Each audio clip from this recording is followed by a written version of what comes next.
Hi, this is Ryan Dean. Thanks for watching this video.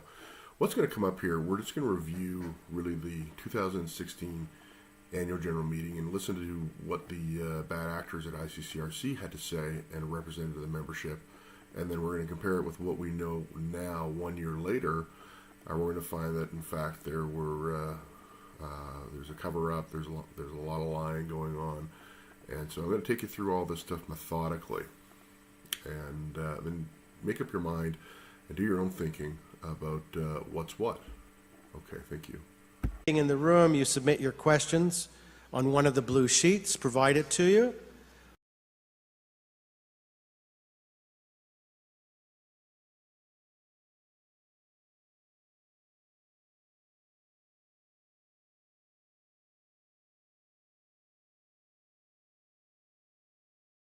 Yeah. That's a great explanation. However, I'm still a little bit puzzled if the complainant is not satisfied with the decision, then legal remedy is taken away. There is no other further step which is supposed to have been in every legislation or procedures, Thank you, democratic Member. procedure.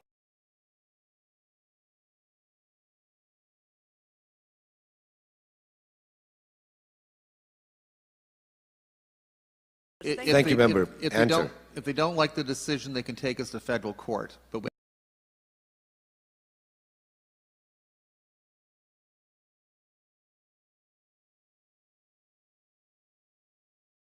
put on my corporate secretary hat this time, not registrar or CEO. First of all, I keep hearing repeatedly about people being forever.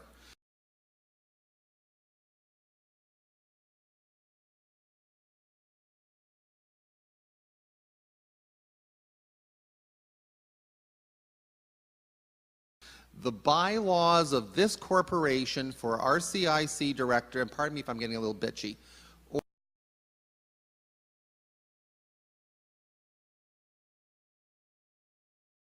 or for the others, state that you can serve a maximum of 6 years. Whether the corporation wants you or not, you must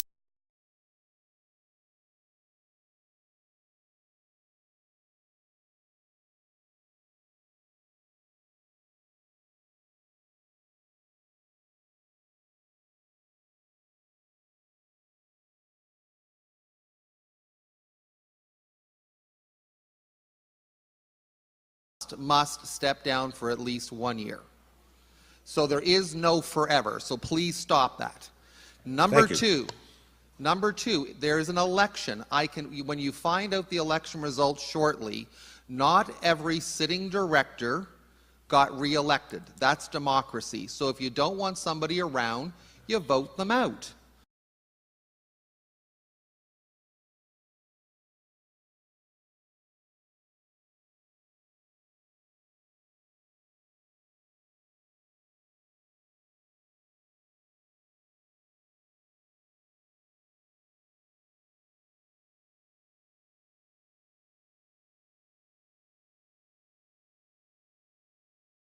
Business for 40 years and been a CEO for those past 20 years. And my last CEO job was to be the CEO of the Chartered Professional Accountants of Ontario.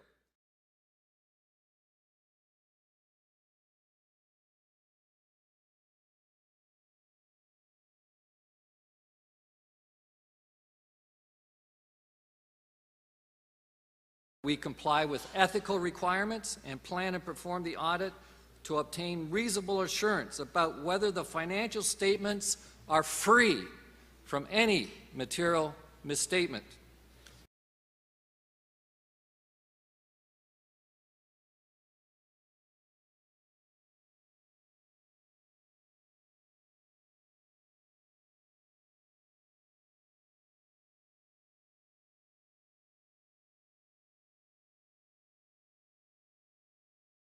And so they have gone on to say, it is in our opinion, the financial statements present fairly in all material respects the financial position of Immigration Consultants of Canada Regulatory Council as of June 30th, 2016, and the results of its operations and its cash flows for the year then ended in accordance with Canadian accounting standards for not-for-profit organizations.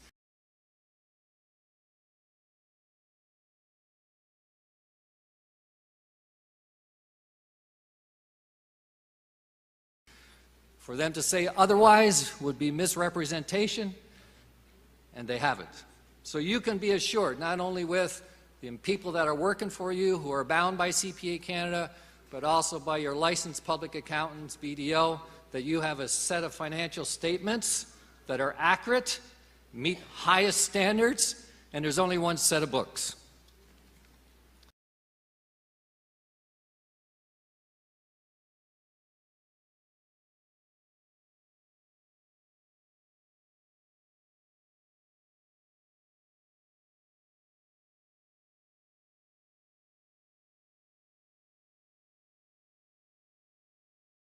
If people have a high regard and reputation for the profession and for the organization. That's hard to obtain, especially in such a short period of time. But what this organization and profession has been able to do is establish a high reputation for immigration consultants. So you can applaud yourself for that, but also there's a risk. Don't screw it up. The easiest thing to do is to lose your reputation by making some stupid comments or making some stupid decisions.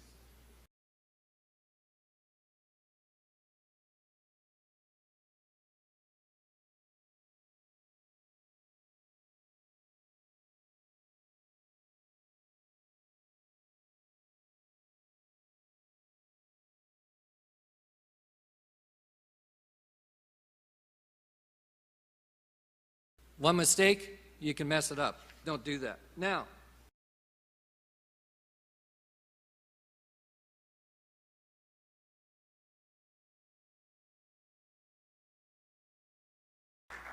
I'm a CPA. I regard my professional conduct highly and my ethics.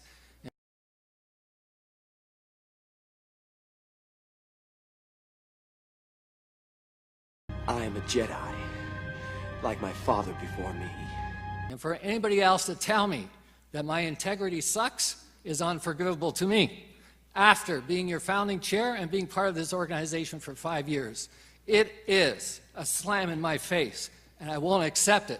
So you tell me what you need to know, and I'll tell you right now. Where are the questions?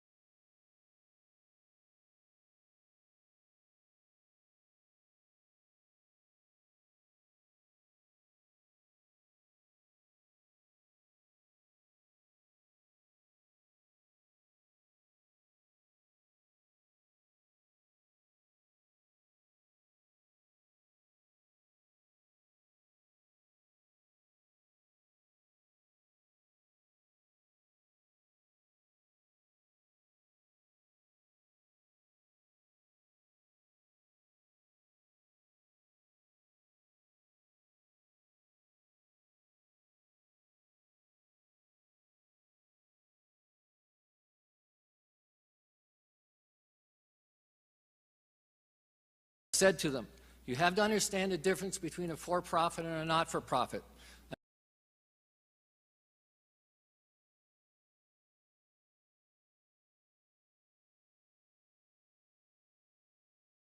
A not-for-profit doesn't mean that you can't make money.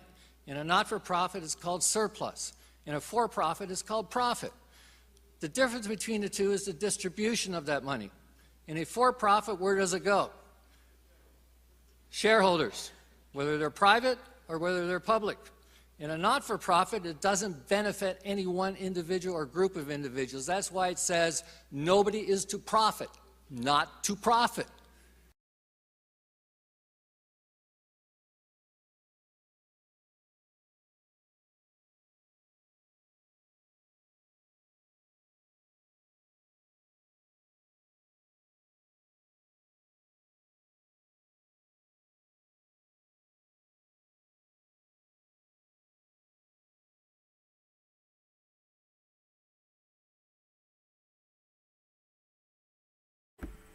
So I'm going to just jump in here and say this, this when he did this, when Mr. Hillier did this, it reminded me of Hamlet by Shakespeare, where Hamlet's quoted as saying, "The lady does protest too much." And you can see the link below, and you can go check it out and read what Wikipedia has to say about it. Basically, the contemporary usage of this is, the line is misquoted. It could also be "Methinks the lady doth protest too much," but it's just to suggest that someone who is strongly denying something is, hiding the truth. And so that's what I thought. So go read it for yourself. This is kind of a little diversion here. Let's keep going now.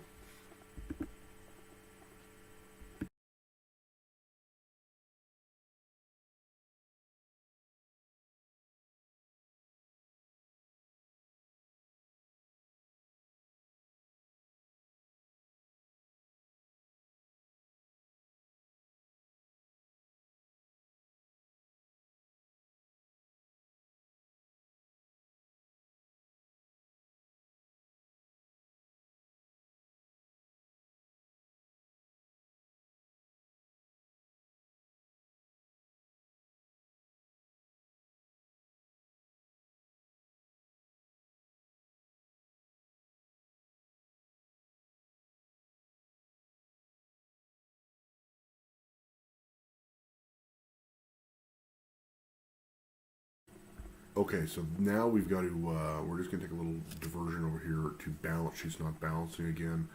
It's going to come up anyway in the 2017 annual general meeting. There's, I think, a motion on it or something. I read something somewhere. It's going to come up, but it's all ties together. So let's just review that real quickly so everyone will have it fresh in their mind by the time we get to the annual general meeting. Thanks.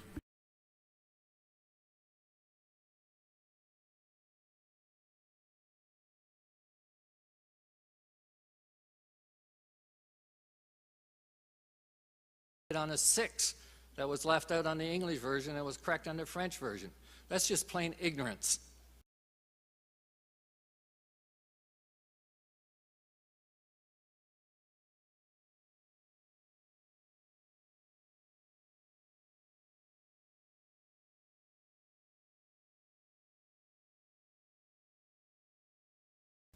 It was a typographical error that was made between the two reports.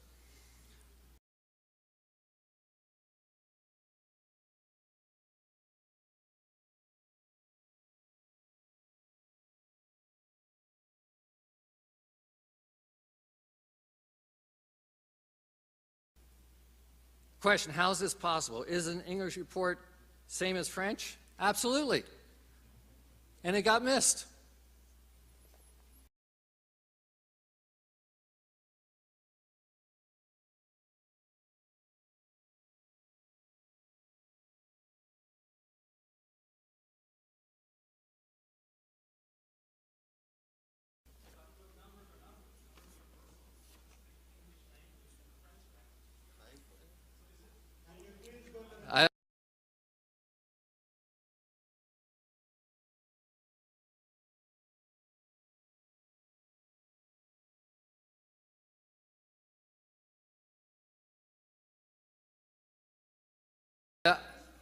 It's a typographical error in the translation from, or the copy from the English to the French or the French to the English. That's all it was. No comments from the floor without the mic. If you have a question, you can give me a question. It was a typographical error, period. Hey, somebody typed in a 1 instead of a 6. I'm not having a debate with the floor. I'm not taking questions from the floor.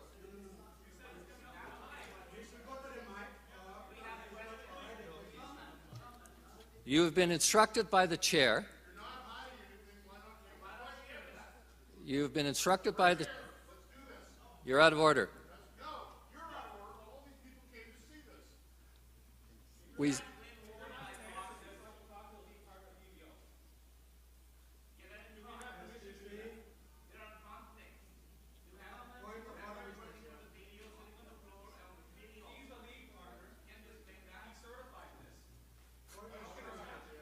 What do you want me to do?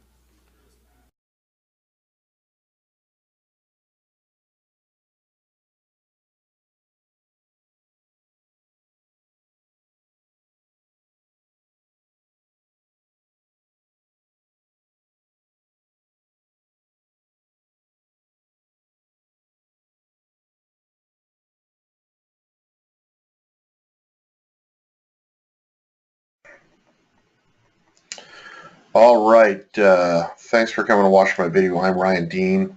Now, what a statement of financial position is nothing more than a balance sheet.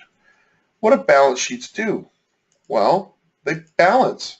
So look here. Look what happens in 2016. $2,710,636, and then down here there's $2,110,636. That's $600,000 in money that does not balance on this balance sheet. For balance sheets not to balance, that's a hugely important thing.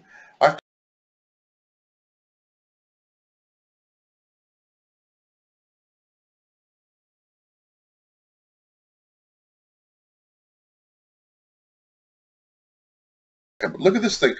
Look at this thing here. I mean, not only is it balanced, these numbers here are all supposed to be some kind of straight line down the center. Or down, it's supposed to be right justified, and they're not. It's not right justified at all. They're all sloppy and messy, and you know, look at their previous financial statements, you'll know what I mean. And there's that. Also, I want you to notice this, and this is a big one. Look at this accounts payable number here. Okay, not only has it been inflated, it's much bigger than the previous year, but look at it. It seems to be a different font. This thing is it's a different size font. It's just bigger than the other numbers. Like, am I imagining things? It's bigger than this $94,002. And I'm not talking about the you know, the actual number itself. I'm talking about this 9 is bigger than this 9. This 0 is bigger than this 0. You know, does everyone see what I'm saying? This 9 is bigger than this 9. Okay, this 2 is bigger than this 2. It seems like they've used this thing as a plug. You know, a plug is just a way to balance balance sheets, and this is a statement of financial position, which is another way of saying balance sheet for nonprofits. But it's almost like a plug, and this is the kind of thing that we get when we're learning accounting, when you're doing, you know, an exam or doing an assignment to balance a balance sheet. But this is real world, and in the real world, balance sheets are supposed to balance anyway. That's what accountants do.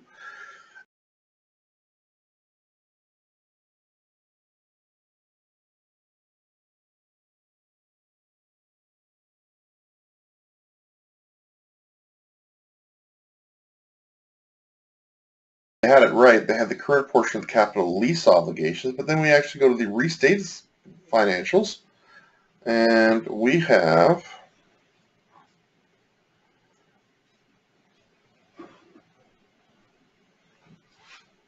this. Now we have the current portion of the TEAS. What's a TEAS?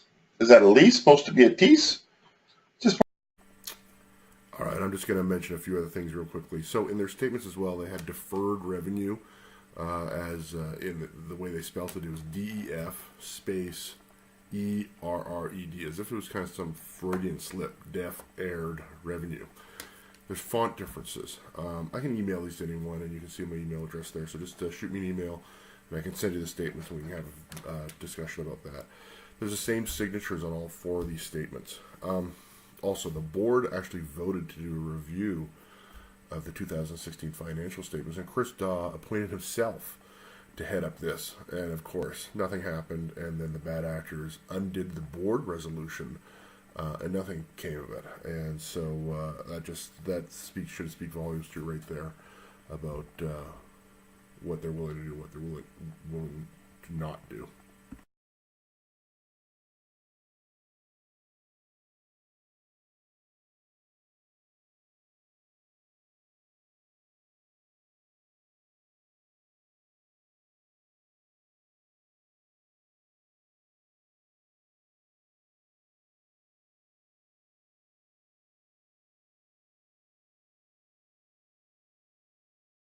Can BDO guarantee that the money paid to anyone, directly or indirectly, like rerouting the money, does BDO know any activity, such activity about that? Can you guarantee that in your reports? Excuse me? Can you repeat your question, please? Not-for-profit corporations cannot pay to directors if they're dissolved or directly, something like that. But they can do reroute the funds. They can have money paid to someone else. There are so many other ways to pay money. So when BDO is conducting an audit, is BDO also conducting an audit to make sure that the money which is being spent, there is no, I would say, quote unquote, a fraudulent activity going on over there? So what is the purpose of the BDO? I would submit to you that no audit is 100% foolproof from fraud. Okay? Sure. This audit was I agree. conducted. This If you have any evidence, sir, of any fraudulent activity going on in this organization, then you can certainly, I believe we have a whistleblower policy. You can use that. You can write a letter to the chair of FAC. You can write it to the chair of the board. You can write it to the acting CEO. If you have factual evidence of any perceived fraud going on in this organization, you document it and put it in writing and sign it, and the board is obliged to take care of it. Thank you very much.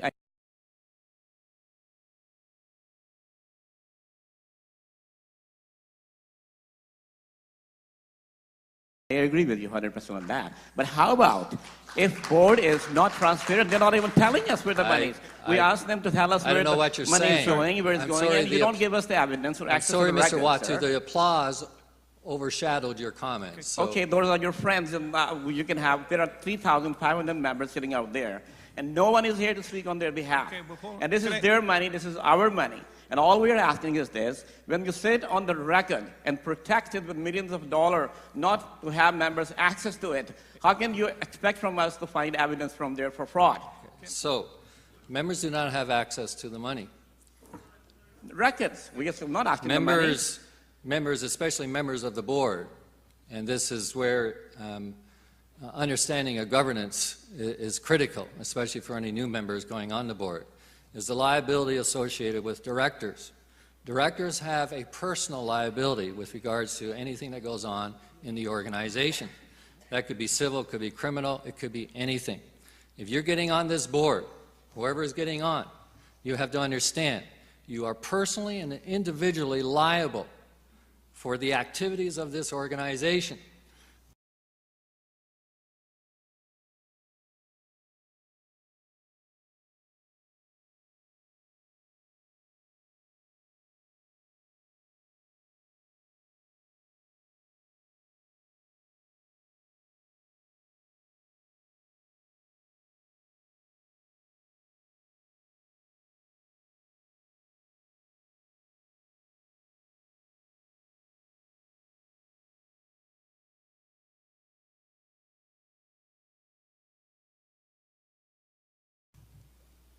That may be covered by D&O or E&O insurance, but you have the liability.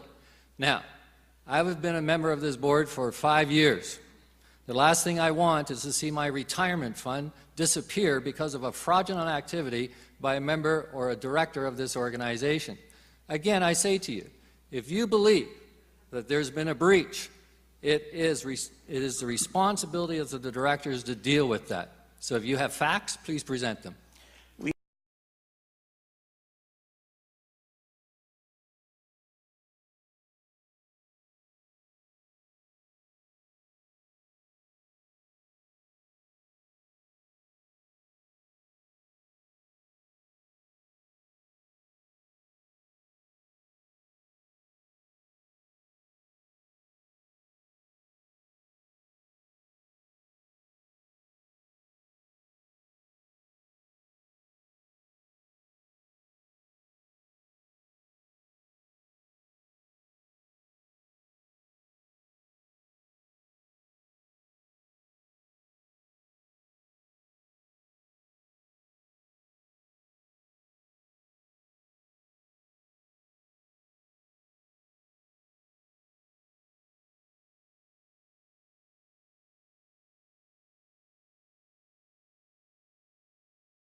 All right, members, this is a very, very important next clip coming up. After Mr. Hillier, sidestepped Mr. Waddle's questions, wouldn't answer it, pretended he couldn't hear the questions through the applause, just being evasive and not directly answer the question. Another member asked Mr. Waddle, "What's your problem? What's the evidence?" And Mr. Waddle wants to answer the question. He wants to talk about the third-party private corporation, and Mr. Hillier is going to have none of it. So just sit back and watch and do your own thinking and see what you think. You have a lawyer. You have a lawyer sitting next to you. Please. You have a statutory right to ask for access to the record.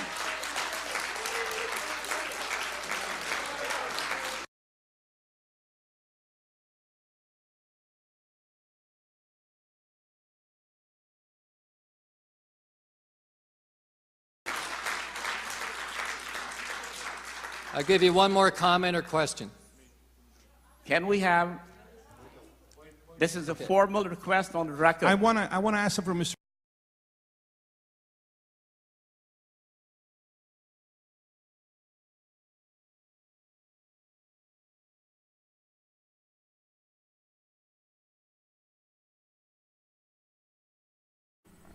All right, here it comes right now.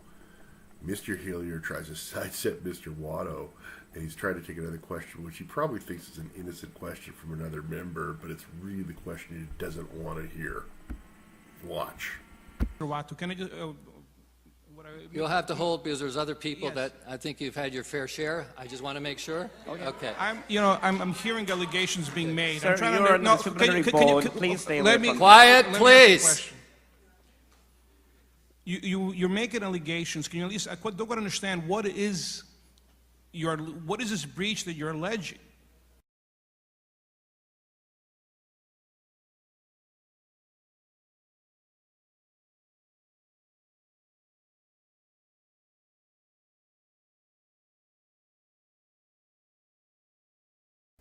We're not having that discussion right now, please. Well, If they're there bringing it is, up at the AGM. if a member believes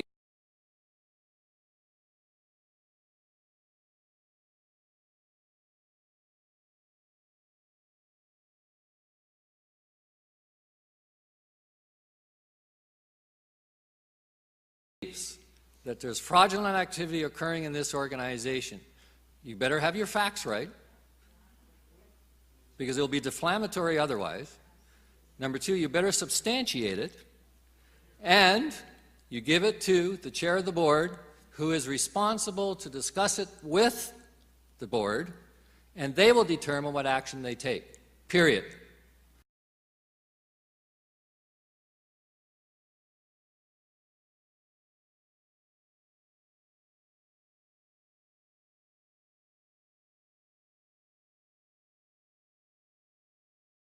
A couple of questions here. What measures the ICCRC is taking to safeguard the funds or revenue and transparently, so here's an allegation, which is disturbing to me right now. Oh, I'm sorry if it disturbs you, Mr. Hillier. What measures is the ICCRC taking to safeguard the funds or revenue and transparently transferring to another? An allegation. So,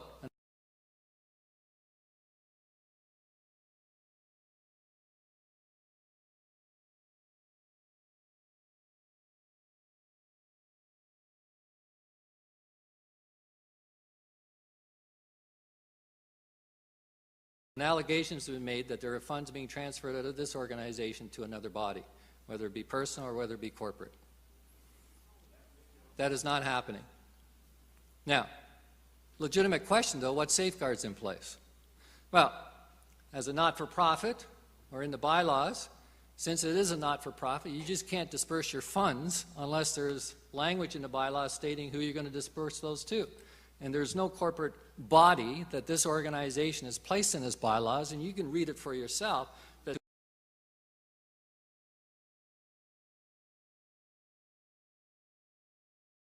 to another corporate or another person, and they refer it to like it happened in the last regulator. That doesn't exist in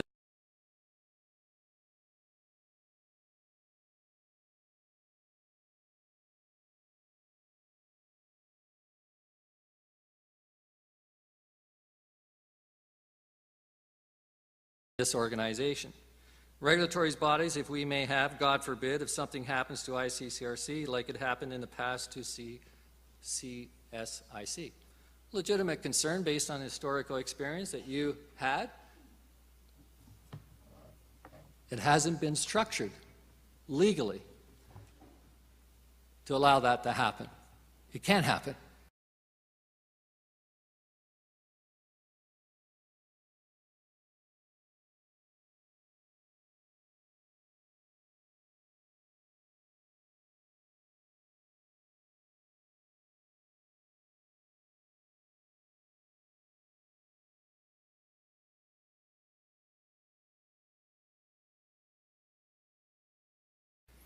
The previous regulators structured their organization to allow it to happen.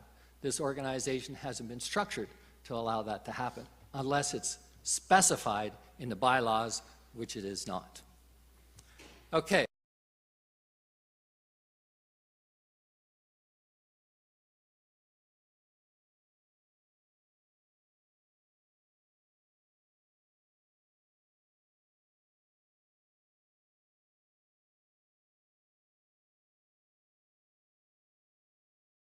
That he's speaking to.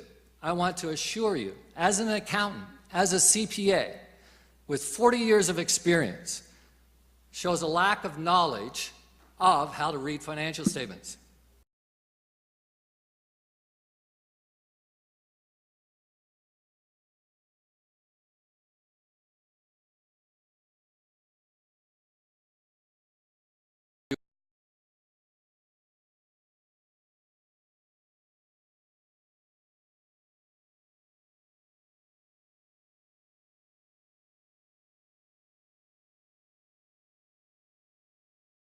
We were asked that if you have a question on financials, you can put it on a piece of paper and submit it, and we would answer it. The purpose for that is to categorize the questions so that we are not repeating ourselves per question. Secondly, the chair said to you as well, there's a Q&A period after, a verbal Q&A period. If there are any other questions about anything about this organization, you have the opportunity to table those questions behind a microphone when the chair gets up to do the general Q&A.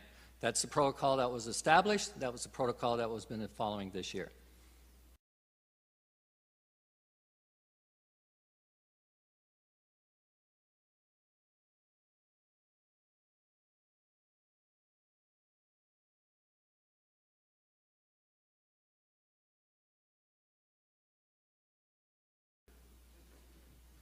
Just to speak to BDO, was the error on the statement at the time that BDO presented it to the board, or did the error happen after the audited statement was already approved by the board?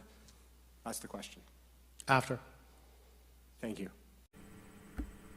All right, member. So I'm just going to say a few words here before we close, and this video is going to end here pretty quick. I know it's been kind of long, but I hope it's been packed with information. Anyway, it's been so clear to me what happened to the ICCRC over the past year. 2 weeks before the before CIMM, the SIM, started, ICCRC was not prepared at all. Chris Daw announced it to the board that, you know, we had these meetings coming up. We only knew that literally he announced it 2 weeks before we were supposed to start testifying at Parliament. They were not prepared at all, and they hired a lobbyist. And you know, I told him, I was like, "What are you talking about? It's like we're cramming for exams and we're in the 8th grade." And at that time, they started focusing their efforts on not CIMM, but me. So they were trying to get rid of me and silence me, and you know, hopefully completing their cover-up. And this really went into high gear because I became a witness as well at CIMM. I think it was like 5 or 6 days before that. And that's when it really started. As soon as they realized I was testifying at CIMM, and they weren't prepared on meeting with me. There was all these emergency meetings to get rid of me at that time, and so and now it makes sense. What would you be more worried about if you're a bad actor, looking unprepared in front of politicians, or being caught doing the things that we've seen now in the video and everything else we've talked about, and what Mr. Watto's talked about, and Mr. Kellogg, and everyone else, okay, and now Earl Blaney, he's out in CAPEC doing some ghost consulting activities or something in support of that, and I'll let Mr. Blaney explain that more. Yeah. So anyway, the bad actors chose to focus on me, Ryan Dean, so that was the reason I did all this. I did all this because I was standing up for the profession. I was standing up for RCICs, and standing up for protecting the public. Things I heard on the board were ridiculous.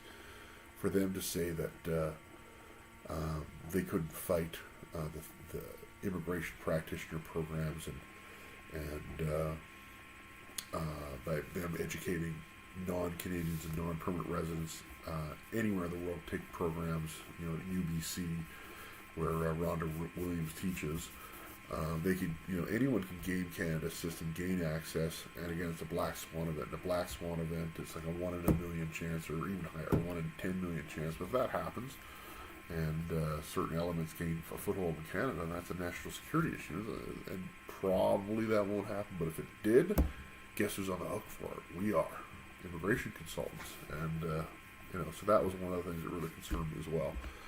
And they took the stance that there was nothing we can do about it. Well, they're really promoting ghost consulting. They're a regulator. They're supposed to crack down on this stuff, and they kind of explain it away. And there's plenty of things they could do, and they're just not doing it. You know, there's varying degrees of whether RCICs loved what I had to say and downright hating what I had to say.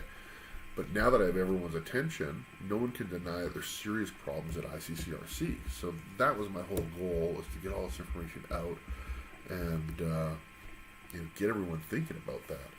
And so again, people like Mr. Watto, Mr. Kellogg, Mr. Blaney, Ms. Longazar, and myself, and you know, a number of other people have stood up to protect the profession and the public, and it's a very valid concerns that they have.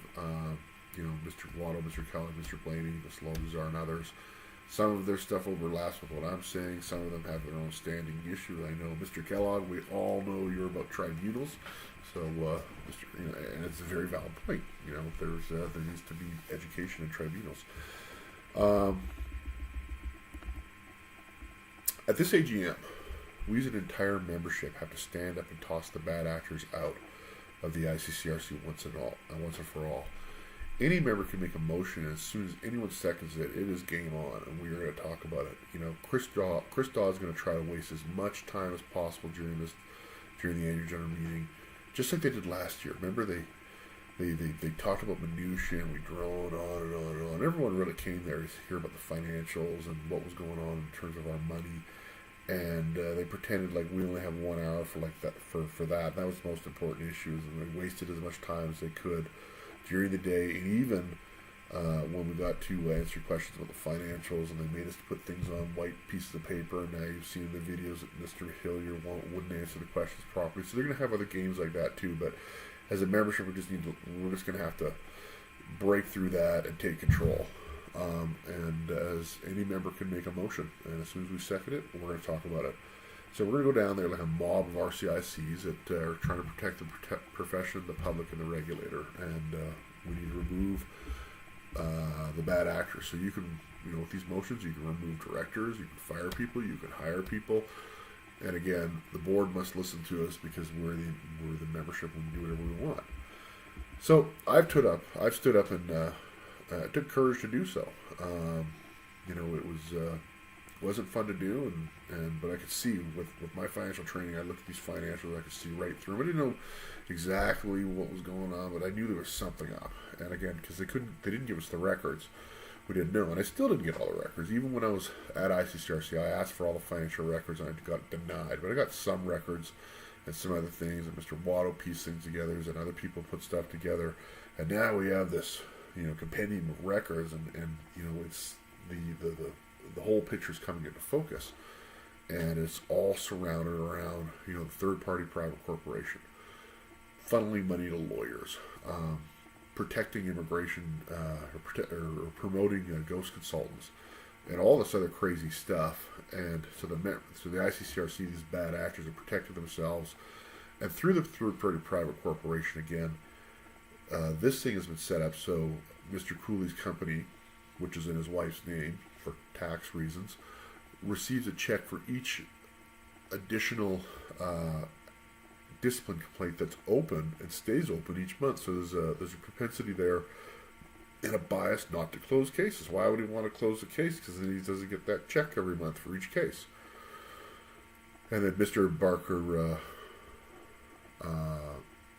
admitted this fact in the Toronto Star article in June, so you can go look that up as well.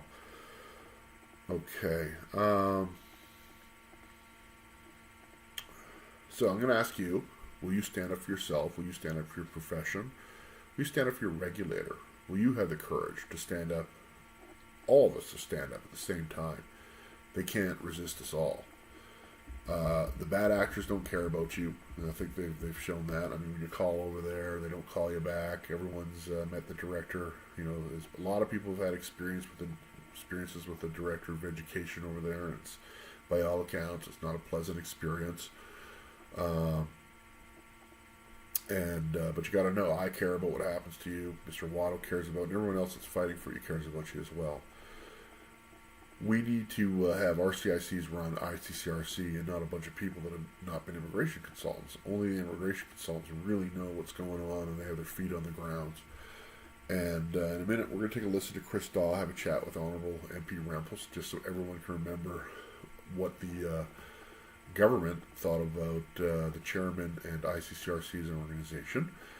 And I'd like you guys to listen again, and go read the transcript at ICCRC, or sorry, my testimony at Parliament, where I said it wasn't about shutting down the regulator. KPIC's told you that I said shut down the regulator and get rid of it. No, go read the transcript. It says keep the regulator. Regulator's intact. Get rid of the bad actors. And so, whether the minister agreed with me or whether he just wants to give us more time for another reason, I don't know. Guess what? We have more time to remove these bad actors. Even if the bad actors do make a bunch of positive changes, and they're still in power when the minister finally decides, ICCRC will still be shut down. Why is that? Because you can't get your trust back. Remember, Honourable MP Rempel and MP Kwan are the immigration critics in Parliament. They were in the CIMM hearings from beginning and end. And, we're going to be hearing about all this in open session at Parliament. If you want to save the ICCRC and the regulator and protect the public, then the very first and best thing you can do is start on the bad actor extermination program. These guys got to go. Every last one of them. It's not enough for Chris Daw to take my ideas and use them on the board and try to move the center of the populist thinking and call me unfit. Nobody trusts them either. Ask Ali Belbachir. He was an elected director. He's a longtime member of KPIC. And when Ali tried to deviate from them just a little bit, what did he get? He got a lifetime ban. So, Dory Jade, this is Canada, my little friend, and you just can't do that. There's no way, pal. Okay? So, I'm going to close and say thanks for watching this video. Go to ICCRCS.com for all supporting documents and the links. And then let's take a listen to Chris Daw chat with Honourable MP Rempel. And again, thanks for watching my videos, and we'll see you at the AGM. Bye now.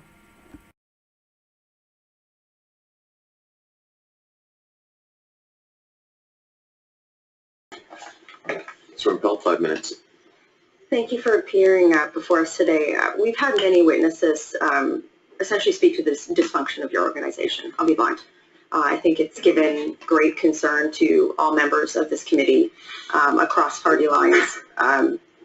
With the time I have, I just want to express deep concern with the response to the letter from our chair with regard to the resolution that was passed at your board. One section of this resolution suggested that one of your members, your directors, would not communicate or make any statements to the media or elected officials that concern or related to the corporation. Our chair in his letter outlined our committee's concerns about the impact of that on parliamentary privilege. When I read your response and when I noted that you suggested that this was an editing oversight, I found the timing of that quite suspicious, and I thought this was very weak sauce.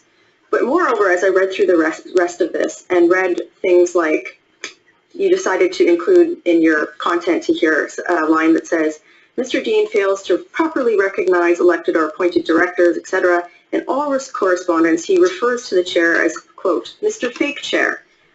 You know, I get a lot of stuff to read. All of my colleagues get a lot of stuff to read. And we find this issue, in terms of its impact on our immigration system, quite serious, very serious. And when I get a page, 8 pages full of garbage like this, I'll be honest with you, it's deeply disappointing. I don't want to hear he said, she said in correspondence with committee members. I think it actually weakens your case. And so my question to you is very simple. How did you think this level of juvenile writing was going to be of any impact or import on a very weighty matter that is before a parliamentary committee? And do you think that this was actually respectful of our committee members' time here? I'll address that one. This has been a very challenging issue for us to deal with as a board, and we tried to provide insight to the committee in an honest way about how the resolution was put together.